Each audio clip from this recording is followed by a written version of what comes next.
지난 3월 12일은 세계 콩팥의 날이었습니다. 콩팥은 우리 몸의 정수기로 체내에 쌓인 노폐물을 걸러주는 아주 중요한 역할을 하는데요.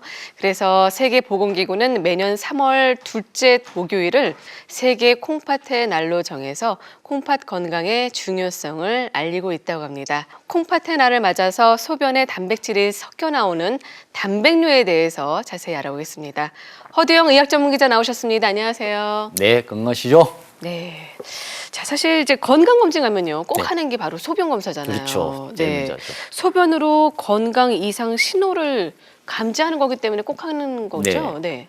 우리가 건강검진 받으러 가면 제일 먼저 하는 게 소변 검사인데 네. 대부분 소변으로 뭘 보는지를 잘 모르시는 편입니다. 네. 이 소변 검사는 이 소변이 산성인지 알칼리인지를 보고 대사성 질환이 있다 없다 이런 것들을 좀 가늠할 수 있고요.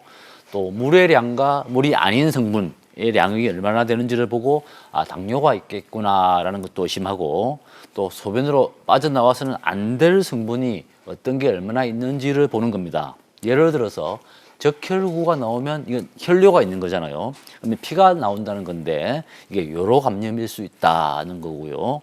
마찬가지로 소변에 단백질이 섞여 나오면 신장 기능에 뭔가 문제가 있겠구나라고 진단할 수 있습니다. 네. 자, 오늘 주제가 바로 이제 소변으로 보는 건강 이상 징후 중 하나인 단백뇨잖아요. 예. 그러니까 오줌에다가 단백질이 섞여 섞였다. 나온다. 그렇게 예. 이해를 하면 되나요? 예. 네. 단백질은 분자가 조금 크기 때문에 네네네. 신장에서 이렇게 걸러지게 됩니다. 만약에 단백질이 걸러지지 않고 빠져나온다는 것은 신장 기능에 문제가 생겼다는 건데요. 이 성인을 기준으로 보면은 이 소변으로 빠져나가는 단백질이 하루에 한 0.03g 정도 됩니다. 단백질이 이보다 훨씬 많은 하루 0.5g 이상 빠져나가면 이걸 단백뇨라고 진단을 하는데요. 네. 이 단백질이 샌다는 것은 아까 말씀드렸듯이 이 필터 기능이 떨어졌기 때문인데, 일단 신우신염이나 사구체 신염 같은 신장 질환을 의심할 수 있겠습니다. 네. 이 단백뇨를 계속 방치하게 되면은 신장 기능이 계속 나빠져서 결국 고혈압이나 뇌질환 같은 뇌혈관 질환을 걱정하게 됩니다. 네. 건강검진 받지 않는 분들도 계시잖아요. 제법 있죠. 네. 그런 분들 같은 경우는 어떤 증상을 통해서 단백뇨인지 아닌지 확인할 수가 있을까요? 예, 그렇죠. 네. 이 단백뇨의 증상은 주로 눈가가 붓거나 네. 다리가 붓거나 하는 이제 몸이 붓는 증상과 몸무게가 늘어나는 증상이 있습니다. 근데 가장 쉬운 것은 이제 소변을 보는 건데요. 네. 소변 색깔이 좀 많이 탁하고 거품이 많이 발생하면은 단백뇨를 의심할 수 있겠습니다. 그렇군요. 네. 근데 말씀 들어보니까 거품 많은 경우는 맥주 많이 마셔도 그러잖아요. 그렇죠. 저만 그런가요? 맥주를 많이 드시나 보죠. 네. 네. 네, 맥주 하면은 거품인데요. 네네. 대부분 우리가 소변을 보면은 거품이 잠시 일다가 금방 사라지는데, 맥주를 많이 마시면 아무래도 이렇게 이 거품이 많고, 특히 이제 남자는 소변을 보는 각도에 따라서 거품의 양이 달라지기도 합니다. 이 맥주를 많이 마신 뒤에 이 소변은 비교적 맑고 양이 많은 편입니다. 또 거품이 생겼다가 금방 사라지는 편인데요. 네. 이 소변이 탁하고 거품 양이 많은 데다가 거품이 이제 금방 사라지지 않고 오래 가는 현상이 자주 나타난다면 그건 단백뇨를 의심할 수 있겠습니다. 거기에다가 이제 몸이 붓는 증상까지 있으면 네. 이건 빨리 좀 병원에 가서 소변 검사를 받아봐야 되겠구나라고 보시면 되겠습니다. 본인의 소변도 유심히 한번 잘 관찰하는 예, 게 좀 평소에 필요할 것 관찰하는 같습니다. 겁니다. 그러니까 단백뇨는 사실 신장 질환 그런 증상일 수 있겠지만 네. 고혈압이나 당뇨 같은 그 대사성 질환 위험을 좀 높인다고 하면서요. 예, 맞습니다. 네. 우리가 소변 검사를 하는 이유가 바로 그건데요. 네. 이 고혈압 환자나 당뇨 환자 같은 경우에 이 단백뇨가 있으면은 뇌혈관 질환 위험이 이 8배나 높아진다고 하는데요. 그래서 대한고혈압학회 같은 경우에 고혈압 환자는 1년에 한 번씩 이 소변 검사를 받아라라고 권장하고 있습니다.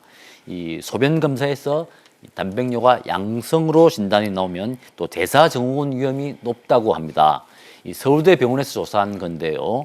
대사증후군 있는 사람에게서 단백뇨가 나올 비율이 5.7%로 정상보다 한 2배 이상 높게 나왔습니다.